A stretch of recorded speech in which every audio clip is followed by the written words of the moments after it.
Okay, hi. How are you today, Aaron? Good. How are you? Good. I'm Suzanne from the other side, TVMEG.com. Nice to meet you. Yeah, you too. So did you get any backstory from the writers or producers about why Charlie acts the way he does?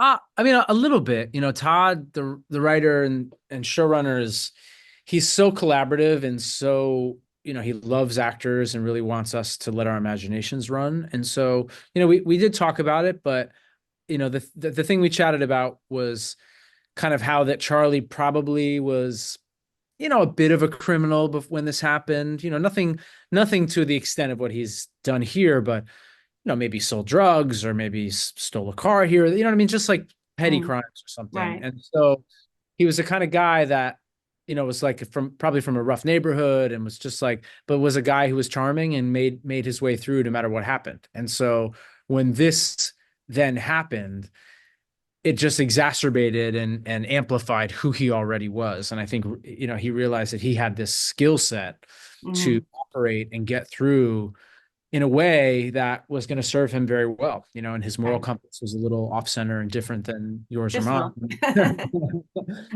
But no, it allowed him to operate from that position. Yeah, he sort of reminded me partly of like a cult leader. Yeah, a little bit. Yep. Yeah. So you have a background in musical theater. Would you say that Charlie's role in the show would fit well in a musical drama or opera? Oh man, usually I would say, at first glance, I think you might say no, but I actually had the wonderful opportunity I played Sweeney Todd this year on Oh, Broadway. And, that's something that if you told someone, okay, this is going to be a musical about a barber who's on a vengeance tour and basically is killing people to try to get his daughter back, you'd say, well, how does that work as a musical, right? And I and right. and then of course it's I think if not the one of the greatest musicals ever written. So I would not put it by anybody as long as the writing is correct. I say why not? I think Right. anything can work on stage, so why not? Well, he's such a big dramatic villain. I mean, Yes. dramatic in a bad way, not melodramatic, just Yeah, like, no, it's very dramatic, and also the fact that he's you know trying to be funny and charming and all those things. Yeah, sure, he could have a tap number that's making people try to like. there you go. So, what did you think when you read through the script first time and saw what Charlie was like and what happened to him? Were you shocked?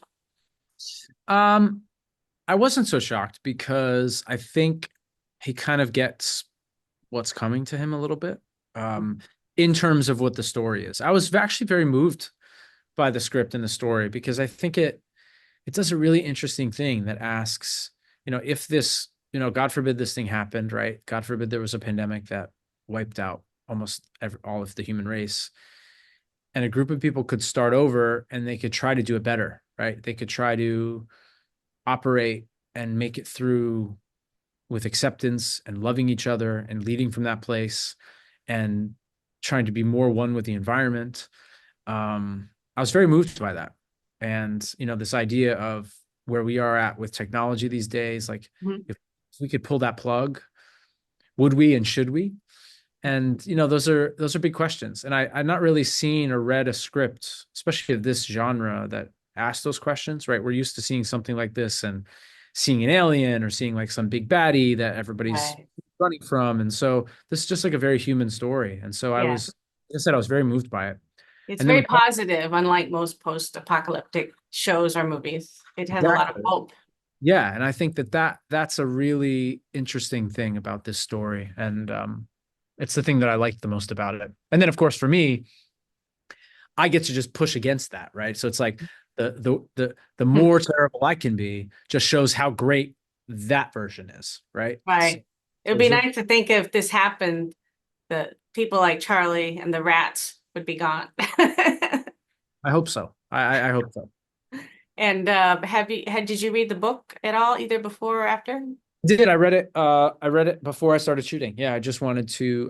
I'd heard about it. I read a lot of fantasy and sci-fi, but I'd not read this book. Right. Um, and yeah, it was wonderful and just a kind of amazing to think of when it was written, and that at that time it was written in response to the world wars and everyone thinking that once the atom bomb was dropped, that everybody was so worried that that was going to wipe out humanity, and then the book instead was written like to say like, wow, this other silent killer could kill everyone. And I just think it's fascinating the time period that it was written.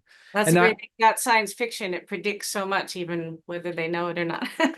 does, yeah. The fiction part starts to go away. So no, it's really great to read. And anytime there's source material, I try to read it and let it wash through and set the time and place. And then you have to focus on the script because that's what you're Right. actually dealing with. But I always love to read as much as I can with the source material. Well, that's smart.